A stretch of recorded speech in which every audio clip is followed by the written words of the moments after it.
Banyak orang mengatakan bahwa pola pikir alias mindset adalah segalanya. Tetapi kenyataannya, pola pikir saja tidak akan membawa kamu sejauh itu. Ditambah lagi, tidak semua pola pikir diciptakan sama. Pola pikir adalah kumpulan keyakinan yang mengatur pandangan kamu tentang kehidupan. Pola pikir memengaruhi pengambilan keputusanmu, cara kamu memandang dunia, dan sebagai gantinya, bagaimana dunia memantulkan kembali padamu. Mari kita lihat mindset mana yang cocok untuk kamu dan mana yang paling berharga untuk dimasukkan dalam sistem operasi kamu. Berikut adalah 15 jenis pola pikir. 1. Pola pikir tetap alias fixed mindset. Pola pikir tetap berarti bahwa aturan-aturan telah ditetapkan secara baku, bahwa kualitas-kualitas kamu sudah ditetapkan, dan tidak ada cara bagimu untuk berkembang atau fleksibel melebihi apa yang sudah ditetapkan.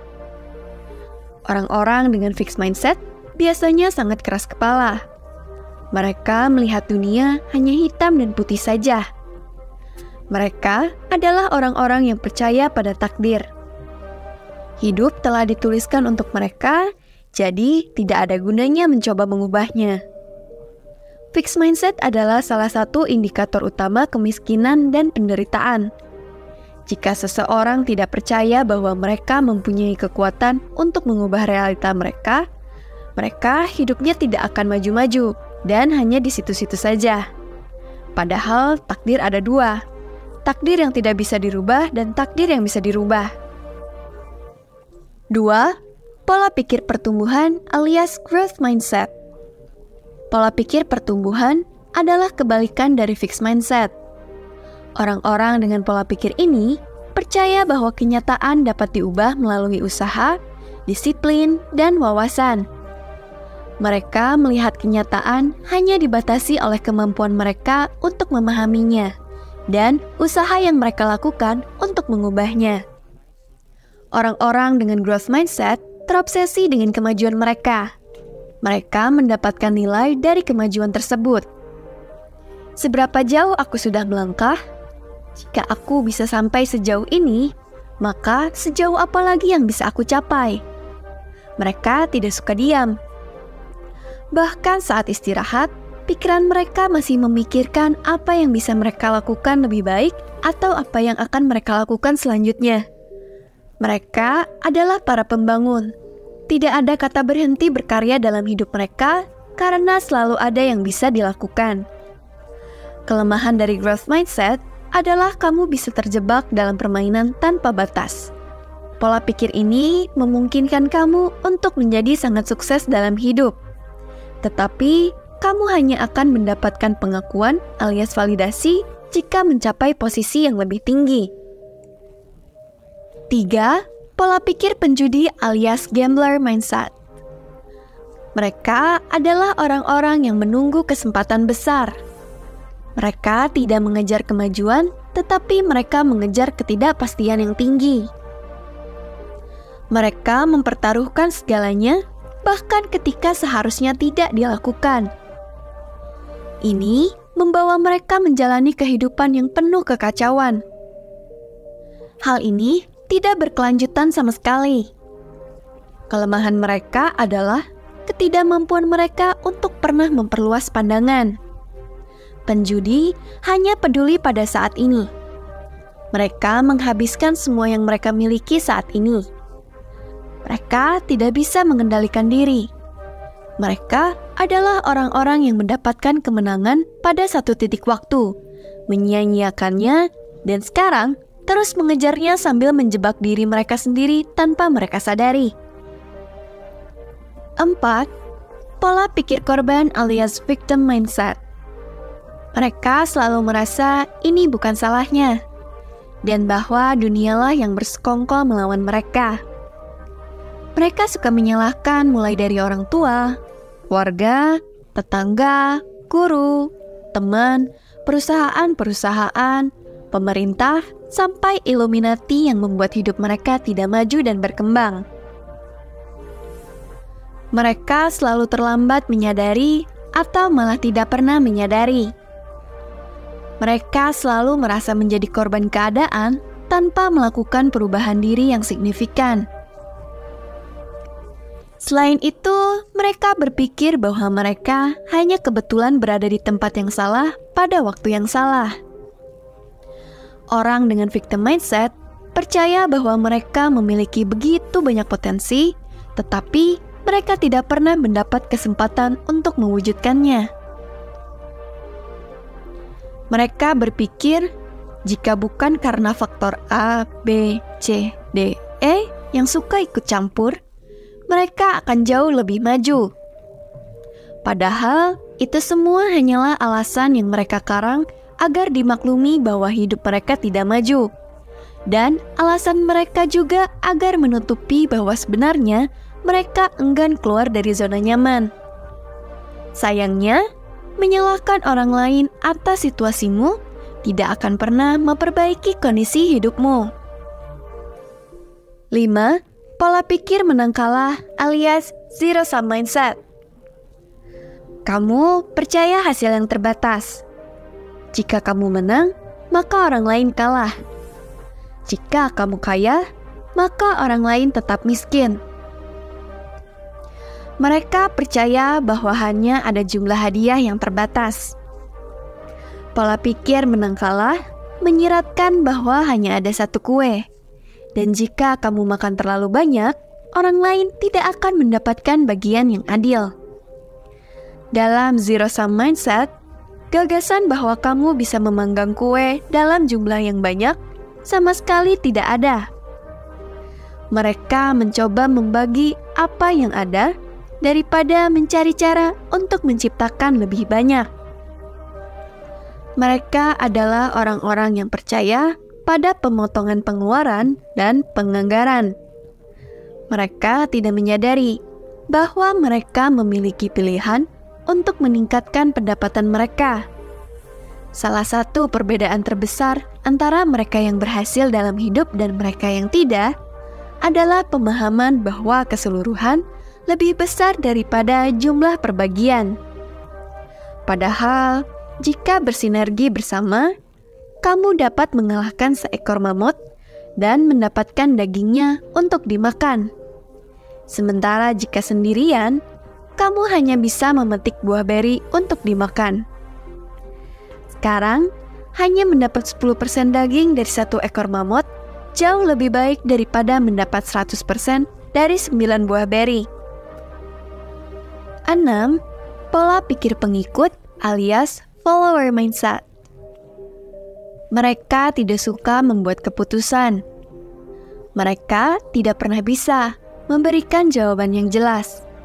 Dan mereka akan melihat orang lain sebelum memutuskan antara coklat atau susu. Mereka hanya ingin menjadi penumpang dan membayangkan untuk berada di kursi pengemudi membuat mereka takut. Sepanjang hidup mereka selalu mencari seseorang yang bisa diandalkan. Mereka adalah orang-orang yang hanya mengikuti, mengkonsumsi, memakai, dan memilih suatu hal hanya karena lagi tren, atau banyak orang yang melakukannya, tapi tidak pernah bertanya pada diri sendiri apakah hal tersebut baik atau buruk bagi dirinya. Faktanya, suatu hal belumlah tentu benar, walau dilakukan oleh kebanyakan orang. Yang pasti, dunia membutuhkan pengikut dan pemimpin. Pengikut adalah hal yang positif bagi dunia saat mereka mengikuti orang yang tepat. 7. Pola pikir aku akan melakukannya nanti, alias I will do it later mindset. Ini adalah pola pikir aku akan mulai pada hari Senin, atau ini adalah kesenangan terakhirku. Dalam pola pikir ini, artinya ada produktivitas yang tertunda. Mereka tidak akan melakukannya kecuali mereka benar-benar tidak bisa lagi menunda-nunda. Mereka adalah orang-orang yang melakukan pekerjaan setengah-setengah, menyerahkan pekerjaan dengan usaha seadanya 2 menit sebelum batas waktu. Mereka adalah orang-orang yang selalu mengatakan bahwa suatu saat nanti mereka akan berubah lebih baik. Namun, tidak sekarang, karena mereka sedang menghadapi masalah yang sebenarnya hanyalah alasan untuk tidak take action. Mereka adalah orang-orang yang berbicara tentang memulai bisnis selama 3 tahun terakhir, namun belum melakukan apapun. Jangan salah paham, tidak ada kata terlambat untuk memulai. Namun, jika kamu terlalu telat memulainya, kamu mungkin tidak akan melangkah jauh. Jadi, ayo mulai bertindak sobat bijak. 8. Pola pikir sekali coba alias one try mindset. Orang-orang ini seperti sering berkata, "Aku sudah mencoba sekali, terus gagal. Jadi, sudah tidak berhasil." Namun, segala bentuk kesuksesan membutuhkan percobaan berkali-kali. Sebenarnya, ini yang diperlukan untuk menjadi mahir dalam sesuatu dan meningkatkan kesuksesan yang nyata. Kamu pertama kali mencoba olahraga panahan, dan saat pertama kali melepaskan anak panah, kemungkinan besar pasti meleset dari sasaran. Lalu kamu bilang, "Wah, kayaknya saya tidak bakat nih memanah." Ini hanyalah perumpamaan, tapi terdengar familiar bukan? Orang-orang melakukan hal ini setiap saat, terutama ketika melibatkan resiko atau pekerjaan kreatif. Dalam pikiran mereka berkata hal tersebut untuk mencoba melindungi diri dari rasa sakit dan rasa malu yang mereka rasakan. Mereka bahkan akan bercerita tentang upaya mereka, seolah-olah itu adalah sebuah studi akademis berskala besar atau seperti seorang veteran yang menceritakan Perang Akbar. Namun, jika kamu pikirkan baik-baik, seberapa keraskah usaha yang telah kamu lakukan? Seberapa cerdaskah usaha yang telah kamu lakukan? Kamu akan menyadari bahwa kamu dan mereka yang sukses tidaklah sama. 9. Pola pikir cara saya atau tidak sama sekali, alias my way or no way mindset. Kamu pasti pernah bertemu anak yang seperti ini ketika masih kecil. Kamu harus bermain apapun yang mereka inginkan, atau mereka akan marah, mengambil mainan mereka, dan pulang. Itulah kamu sebagai orang dewasa. Saat tumbuh dewasa, kamu bertemu dengan orang ini di sekolah. Guru-guru yang terobsesi agar kamu menggunakan cara mereka untuk menyelesaikan masalah yang ada.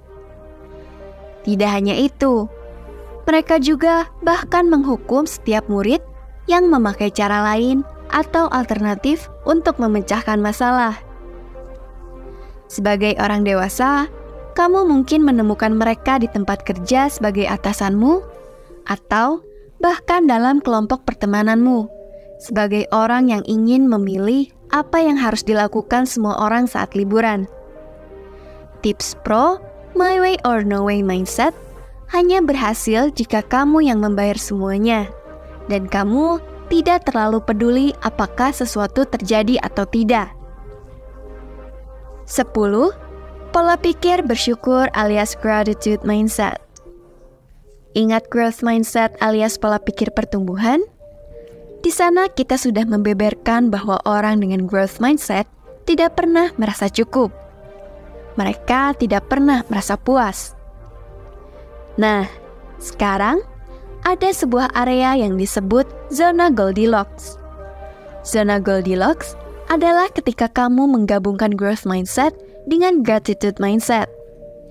Ini adalah seseorang yang bersyukur atas kenyataan mereka saat ini. Mereka merasa bahwa mereka sudah menang, karena menurut pandangan mereka, mereka sudah menang. Setiap pagi mereka bangun dan menyadari bahwa lebih dari 1 miliar orang akan menukarkan hidup mereka dengan hidupnya. Bagi mereka, semakin kita berkembang, semakin besar dampak yang bisa kita berikan kepada dunia. Pola pikir bersyukur berarti bahwa jika kamu meninggal hari ini, kamu bahagia dengan kehidupan yang kamu jalani, karena kamu menjalaninya dengan benar. Rasa syukur adalah pintu gerbang menuju kebahagiaan, dan seseorang tidak akan pernah benar-benar berhasil sampai mereka bahagia. Awali dan akhiri harimu dengan menuliskan 3 hal apa yang kamu syukuri hari ini. Boleh hal besar atau hal kecil. Kebanyakan orang tidak menyadari betapa luar biasanya efek domino dari melakukan ini. Karena kebanyakan orang tidak pernah melakukannya secara rutin. 11. Pola pikir kelimpahan alias abundance mindset. Ada begitu banyak keindahan di luar sana. Ada begitu banyak kelimpahan. Ada begitu banyak cinta, sukacita, dan kebahagiaan yang lebih dari cukup untuk dibagikan. Bahkan jika kita semua mendapatkan 2 kali lipat dari apa yang kita inginkan, masih ada yang tersisa. Pola pikir berkelimpahan melihat dunia seperti taman bermain. Segala hal dapat ditingkatkan, dinikmati, dieksplorasi, dan tidak ada yang menghalangimu untuk melakukannya. Orang-orang dengan abundance mindset melihat ketidakpastian sebagai peluang untuk memperbaiki masa depan, sesuatu yang tidak bisa diberikan oleh kepastian. Lawan dari pola pikir kelimpahan adalah pola pikir kelangkaan alias scarcity mindset, yang membuatmu membangun tembok dan menyembunyikan apa yang kamu miliki dari dunia, karena kamu takut ada yang akan mengambilnya darimu. Abundance mindset memungkinkan seluruh lingkunganmu meraih kemenangan. Sedangkan scarcity mindset membuat semua orang menjadi miskin. Namun, ada catatan penting. Kecuali semua orang dalam lingkunganmu percaya pada kelimpahan, akan ada beberapa yang mencoba menjadi kaya dengan mengorbankan yang lain. 12. Pola pikir berorientasi pada solusi alias solution-oriented mindset. Ketika sebuah masalah muncul, orang-orang di sekitar masalah tersebut bereaksi secara berbeda. Ada orang-orang yang menjadi korban dari masalah tersebut. Ada orang-orang yang ingin membicarakan masalah tersebut.